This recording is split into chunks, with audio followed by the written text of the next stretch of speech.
नमस्कार, live news 24x7 में आपका स्वागत है। मैं हूं आरिफ राजीव। आइए आपको दिखाते हैं प्रयागराज की कुछ खबरें स्पीड न्यूज।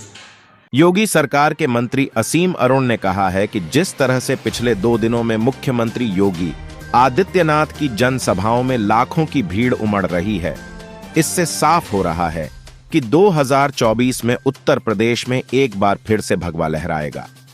उन्होंने कहा है कि फूलपुर लोकसभा क्षेत्र के सौराम विधानसभा में सीएम योगी की सोमवार 30 अक्टूबर को होने वाली अनुसूचित जाति रैली में बीजेपी शक्ति प्रदर्शन करेगी। अनुसूचित जाति जनजाति के लिए उत्तर प्रदेश और केंद्र सरकार द्वारा कई मदों में अनेक कार्यक्रम और योजनाएं क्रियान्वित की जा रही हैं। इन योजनाओं के चलते लाखों लोगों को फायदा ही रहा है। योगी सरकार के मंत्री असीम अरुण ने कहा है कि अनुसूचित जातियों का समर्थन बीजेपी के साथ है। अब तक इस प्रकार के 6 सम्मेलन आयोजित किए जाएंगे, जिसमें चौथा प्रयागराज में होने जा रहा है। समाजवादी पार्टी की सरकार में अनुसूचित जातियों के उत्थान के लिए कोई कार्यक्रम या योजनाएं नहीं चलाई, पर अब वे अनुसूचित जातियों को रिझाने के लिए कई आडंबर कर रहे हैं। बीजेपी सरकार में अब एक फिर से अंबेडकर ग्राम विकास की योजना को चालू किया है, ताकि इस योजना के तहत लाभ पा सके। गैर भाजपा सरकारों पर निशाना साधते हुए कहा कि भारतीय जनता पार्टी के अलावा किसी ने दलितों और पिछड़ों को वोट बैंक के अलावा कुछ नहीं समझा, जो कि निराशाजनक है। मुझे ये बताते हुए बड़ी खुशी होती है कि कल प्रयागराज में एक बहुत बड़ा सम्मेलन अनुसूचित वर्ग का भारतीय जनता पार्टी द्वारा आयोजित किया जा रहा है। माननीय योगी जी इसको संबोधित करेंगे।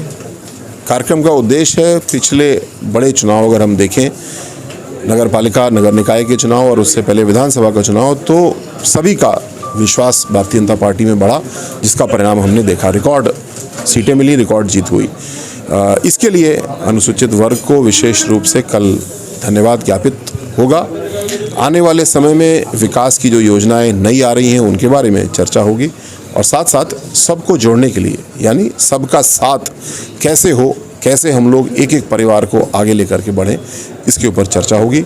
ऐसे 3 बहुत बड़े कार्यक्रम 1 से 1.5 लाख की संख्या में हापुड़, अलीगढ़ और कानपुर में आयोजित हुए हैं। पिछले 3 कार्यक्रम अभी शेष हैं। प्रयागराज में एक होगा, 2 नवंबर को लखनऊ में होगा और फिर 3 नवंबर को गोरखपुर में होगा।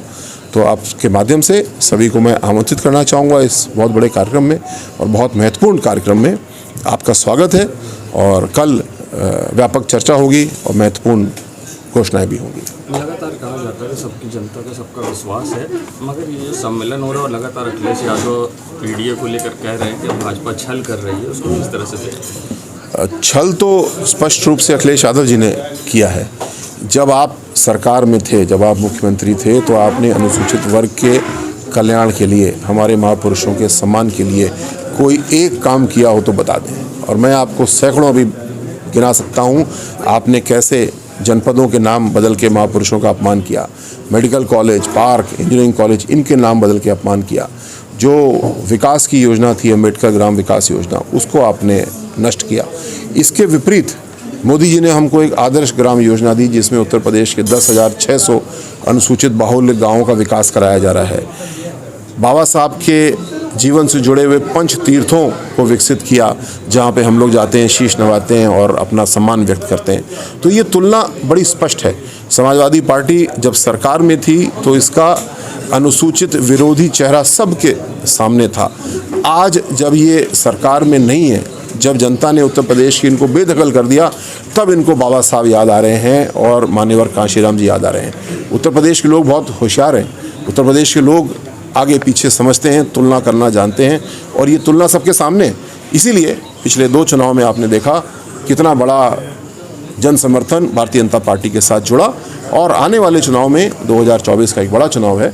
इसमें 80 में से 80 सीटें तो हम लोग जीतेंगे ही, लेकिन जो हमारा वोट शेयर है, समर्थन का जो अंश है, वो बहुत तेज़ी से बढ़ेगा, और इसमें सबका साथ का सबसे बड़ा योगदान होने वाला है। जहाँ जिस विधानसभा में कल कार्यक्रम है, वहाँ से नीतीश कुमार के चुनाव लड़ने की चर्चा, और साथ ही कांग्रेस भी प्रियंका गांधी को वहाँ से लड़ाने की कार्यकर्ता मांग कर रहे हैं। क्या किस तरह देखते हैं, क्या?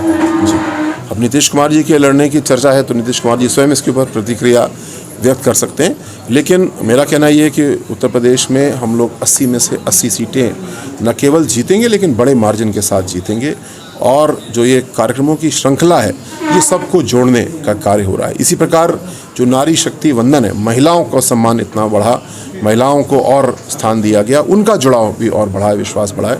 तो आने वाले चुनाव में आप निश्चित रूप से देखेंगे सबको प्रत्यक्ष प्रमाण मिल जाएगा 80 में से 80 सीट का भी और एक बहुत बड़े वोट शेयर का भी। जी, प्रयागराज में पेंशन को लेकर कई विकलांग और कई दिव्यांग और कई महिला लोग परेशान हैं, इसको लेकर क्या करें? पेंशन कई लोगों की रुकी है, तो समाज कल्याण के लिए अवश्य पेंशन जिनकी भी रुकी है तो उनके लिए हम लोग कैंप लगा करके इसको हल करते हैं। और पेंशन में आपने देखा होगा कि पिछली सरकारों में बड़े घोटाले हो रहे थे, जिसके लिए अब हर पेंशन को आधार के साथ जोड़ा गया। मेरा सभी वरिष्ठ नागरिकों से अनुरोध है, अगर आपकी पेंशन अभी आधार से नहीं जुड़ी है तो हो सकता है आपकी पेंशन रुकी हो।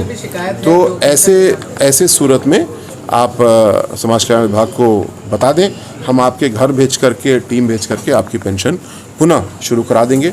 और साथ साथ मोहल्लेवार हम लगातार कैंप लगा रहे हैं जिससे कि कोई भी व्यक्ति छूटे ना, जो पात्र हैं उनको मिले और जो अगर दुरुपयोग कर रहे हैं तो उनको हटाया जाए।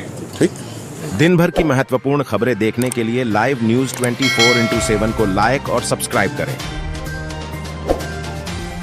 अभी के लिए बस इतना ही। अगले बुलेटिन में आपसे फिर होगी मुलाकात। अब तक मुझे दीजिए इजाजत। नमस्कार।